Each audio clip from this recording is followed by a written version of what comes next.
Power button আছে, সমস্যা নেই। পাওয়ার বাটনটা হচ্ছে আমরা অন করে দিব। যদি ল্যাবে আপনাকে হচ্ছে কাজ করতে দেয়, এখানে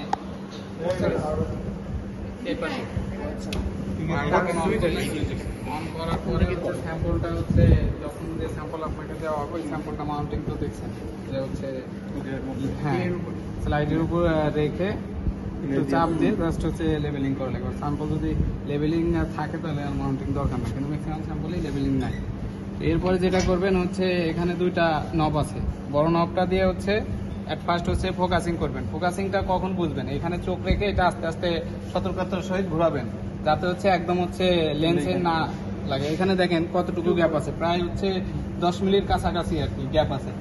তার মানে বুঝবেন যে হচ্ছে আপনার ফোকাসিংটা 10 মিলির নিচে এরকম পর্যায়ে হবে, মানে একদম কাছে কখনো ঠেকাবেন না। একদম কাছে ঠেকালে কি হবে, লেন্সটা ভেঙে যাবে। আচ্ছা, এটা দিয়ে যখন হচ্ছে আপনার লাইটটা বেশি আসবে, মানে চোখ রাখবেন, রাখার পরে মানে হ্যাঁ লাইট দেখবেন আস্তে আস্তে বাড়তেছে। যখন দেখবেন যে একদম লাস্ট পর্যায়ে বাড়ার পরে ঘোলা হয়ে যাচ্ছে বা আপনি রাখতে পারতেছেন না, মানে লাইট যা আছে তার থেকে কালো হয়ে যাচ্ছে, তখন ওর ঠিক ওই লাইট সর্বোচ্চ পর্যায়ে গিয়ে আপনি হচ্ছে ছোটটা ঘোরাবেন, নবটা ছোট নবটা ঘোরায় ইমেজ আনবেন।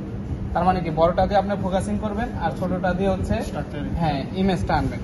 আনার পরে হচ্ছে আপনি ইমেজ দেখে তারপরে হচ্ছে বলবেন যে এটা এটা দেখে বলবেন এটা মাইলস্টোন। এখন না দেখেন আপনি এদিকে আসেন, বাবা মনে পুরো দাম পড়ছে স্যার, আবার কি বিল করতে এটা কিসের স্ট্রাকচারের মতো লাগে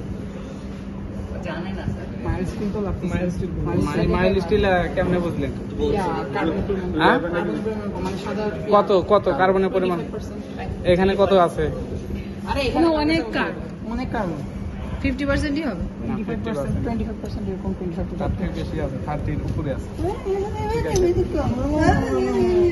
এখন হচ্ছে রোল 1 জার, সে আগে দেখবেন 3 মিনিটের মধ্যে